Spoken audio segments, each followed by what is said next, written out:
Difficult times. Here's a video to help you with your next essay that's due about Pearl Harbor. All right, first some background.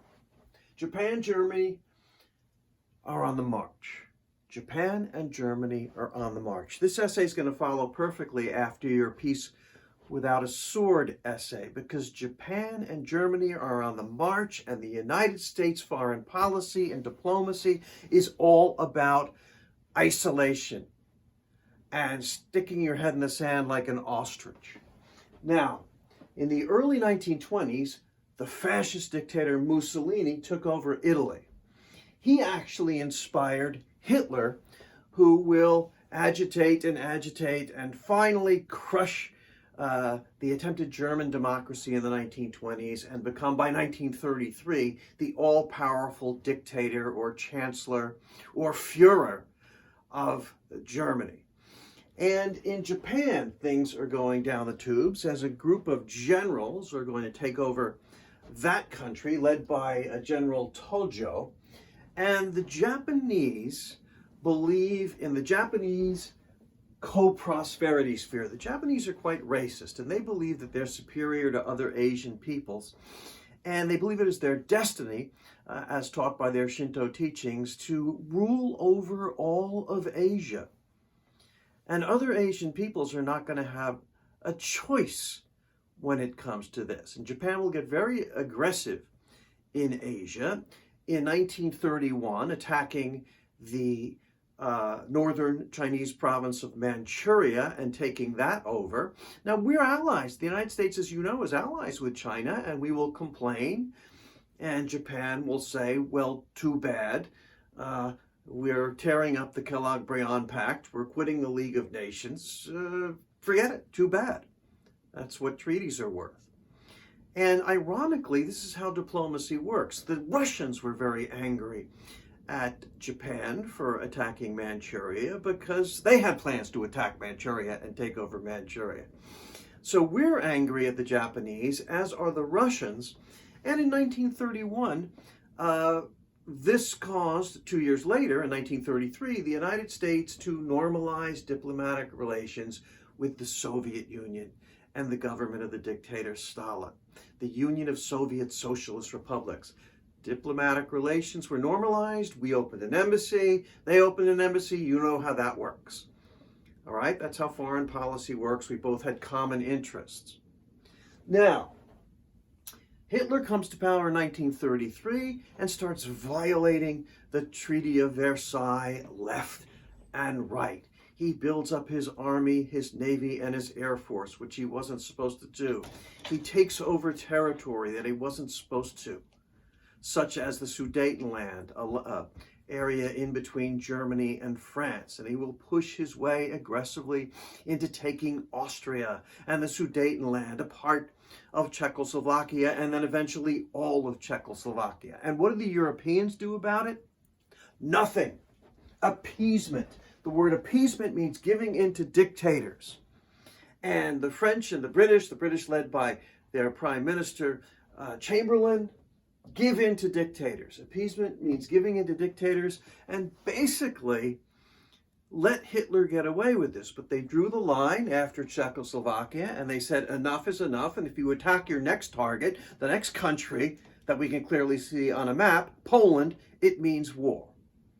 Well, in 1939, Germany did attack Poland, and this time, France and Britain realized they've been played by Hitler, and they declare war on Germany, and World War II breaks out in Germany, September 1st, 1939. All right. Now, what is the United States doing? Nothing. 90% at least of our country was determined to stay out of the war. Most of our congressmen wanted to stay out of the war. Roosevelt, I think, even wanted to stay out of the war.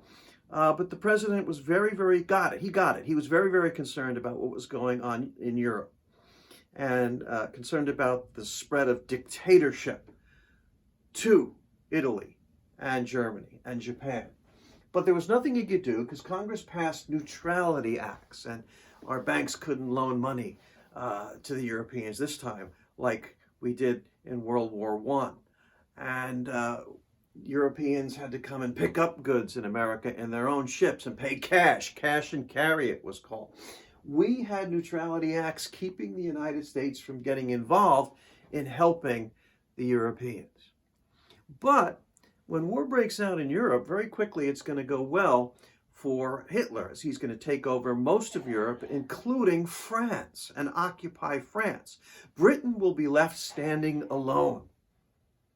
And Roosevelt wants to help Britain, and Prime Minister Churchill of Great Britain wants U.S. help, but our hands are tied by these neutrality acts. Okay, Roosevelt will get around the neutrality acts. We will lend you destroyers. You give us some bases in the Western Hemisphere, and we will lend you destroyers. You give them back when you're done with them. We were helping the British as much as we could, but we were limited, Roosevelt was, by these neutrality acts and the fact that most Americans wanted to stay out of this war. By the time we get to the summer of 1941, we are helping to convoy British ships across the Atlantic Ocean that are carrying food and material for the British people as they hold out on their island against a Europe that has been basically occupied by the Nazis and Hitler. The United States has its hands tied. We are negotiating with Japan. We are angry about their attacks on China. Actually, in 1937, Japan attacked the regular part of China down to the south, below Manchuria, and really perpetrated untold atrocities against the Chinese people. And the United States is angry and protesting diplomatically, sending diplomatic letters, which Japan ignores. But we are negotiating with Japan to try and settle this and get them to withdraw from Japan. But Japan is moving forward, attacking Indochina and taking over European colonies that the British and the French and the Dutch and the Belgians can't hold on to, and the Portuguese can't hold on to because they're busy with World War II. All right, so September 39, war breaks out in Europe. 1940, France falls. England is standing alone, hanging on by its fingernails, and the United States is neutral. We want to stay neutral. The early 30s, there was a big Senate committee, the Nye Committee, that had the Nye Report, and it blamed our entry into World War I on the United States needing to bail out Wall Street firms and big banks who had loaned money to the Europeans.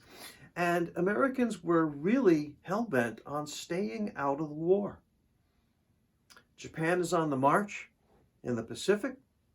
Germany is on the march in Europe. Italy is actually on the march in the Mediterranean and parts of Africa. And the United States is staying out of it, and Britain is standing alone. But that's all going to change. And you see this line here. Do you see this line here? This, what I just said, is kind of a little introduction to give you the information you need to actually write the essay. The essay's not that long. Focus on the points I want you to make. Pearl Harbor. Pearl Harbor. Here we go. All right. Lots of what's the question? Well, many historians believe the Japanese attack on Pearl Harbor was the biggest mistake in military history. Do you agree? Why or why not? Well, what's Pearl Harbor? It's the headquarters, it's the base for the U.S. Pacific Fleet. And Hawaii is right in the center of the Pacific Ocean and quite far from the U.S. mainland, but in a perfect position to have the Pacific Fleet and project power into Asia. It is a naval base. There's also an army base there. And on December 7th, 1941, while the Japanese are negotiating with us, ignoring all the basic rules of diplomacy, that you don't attack someone when you're in the midst of diplomatic negotiations. You're supposed to break off the negotiations before you attack. On December 7th, 1941, the Japanese had planned and executed a surprise attack on Pearl Harbor. And it went perfectly. Tora, Tora, Tora, the Japanese code for we have achieved complete surprise.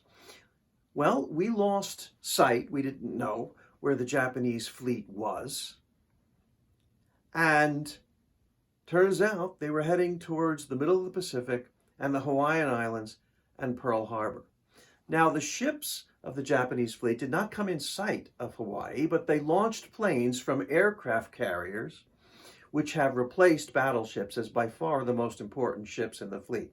So they launch all these planes at dawn from aircraft carriers. And at about 8 o'clock in the morning, they show up over the Pearl Harbor Navy and Army base, and our men there are not prepared. They're not on high enough alert. And it's Sunday morning. And these Japanese planes come swooping out of the sky, complete surprise, Tora, Tora, Tora. And 2 battleships are destroyed, 6 are damaged, 2,300 soldiers and sailors are killed. It really is a complete success. Surprise, and they devastated the U.S. Pacific Fleet and destroyed about 150 planes on the ground. It was a successful attack for the Japanese. Well, then why am I saying many historians believe the Japanese attack on Pearl Harbor was the biggest mistake in military history? I'll tell you why I'm saying it. And these are the points I want you to make in your paper. It doesn't have to be long. These are important points, though. America was shocked. The next day, President Roosevelt went before a joint session of Congress and was on the radio, and everybody was listening to it. And slamming the podium said, December 7th, 1941, a date which will live in infamy. The United States was suddenly and deliberately attacked by naval and air forces of the Empire of Japan. He asks for a declaration of war. It is virtually unanimous, and the United States goes to war against Japan.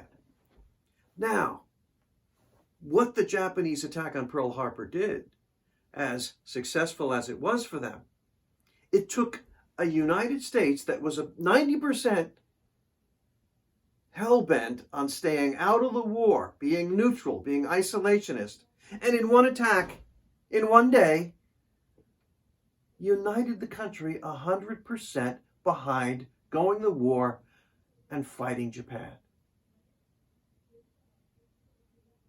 One day, they united the country. One day, they united the country, and nobody was saying, well, maybe we can negotiate, maybe the diplomats. No, they attacked us. Everybody who was isolationist said the next day, okay, they attacked us, let's get them. They united the country in one day, and they had no idea what they were in for. Now, Admiral Yamamoto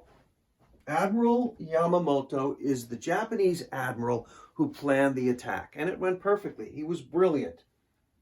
But he knew the United States. He spoke English. He had studied at Harvard. He knew this country, and he knew what this country was capable of. And he said, as the Japanese pilots are returning to the carrier and celebrating their great victory, Tora, Tora, Tora, he's looking out over the water. He's not celebrating. He's not even smiling. And his little aide says, Admiral, why aren't you celebrating? Tora, Tora, Tora. The attack went perfectly. And Yamamoto says the famous words, the really famous words, I fear we have awakened a sleeping giant. I want that statement in your essay. I'm checking it off. I fear we have awakened a sleeping giant. And what Yamamoto understood is, yes, America's been sleeping, trying to pull itself out of the Depression, listening to music and these shows on the newfangled radio, looking inward. But we just woke them up. I fear we have awakened a sleeping giant. Shakespeare said it centuries earlier. And what Shakespeare said, if you stab a king, you must stab to kill. Because Shakespeare knew if you don't kill the king, he's coming back and he's going to get you because he's the king. And Yamamoto understood that. And he said to the Japanese High Command, I'll give you a year, but you better establish all the territory you're going to establish in Asia and the Pacific, because the United States is going to come roaring back at you. And we did. And here's your second major point that I'm going to check off in this essay. Mobilization. Mobilization means getting ready for war. And a United States, United States, completely together after the shock of Pearl Harbor, mobilized for war, beyond anyone's imagination that we could do it that well. Remember I told you America's mobilization for World War I on a scale of 1 to 10 was about a 5? America's mobilization for World War II after Pearl Harbor on a scale of 1 to 10 is an 11. And our factories stopped making washers and dryers and cars and dishwashers and started making tanks and planes and jeeps and ships. And we churned out so much stuff that we were able to overwhelm both the Japanese and the Germans in about 4 years.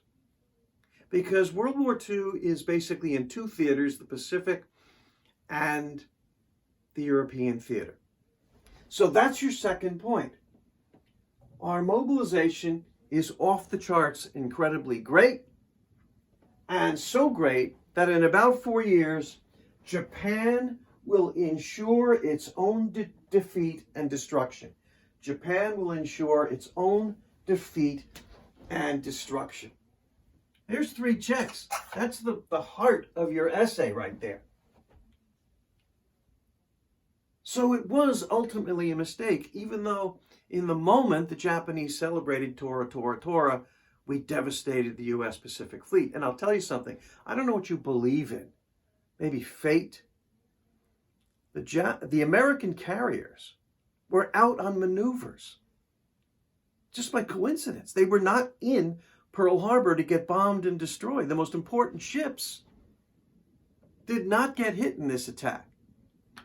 And we used them, and by early and mid 1941, we're coming back at the Japanese really, really hard. And it was less than a year that Yamamoto gave them. Okay? So really, it's just 3 important points. Successful surprise attack. No doubt about that. But Admiral Yamamoto understood and said, I fear we have awakened a sleeping giant. And what he meant was, this United States is going to be united now. And they're going to come back hard. And they're going to mobilize. And we did, on a scale of 1 to 10 and 11. And we churned out so much war material that in 4 years, we're going to come roaring back across the Pacific Ocean and defeat and destroy much of Japan. That's the heart of your essay right there. This is all background, so you understand what was going on in the world. But this is the heart of your essay. All right. Very good. Email me if you have any questions, and I will see you soon. Take care.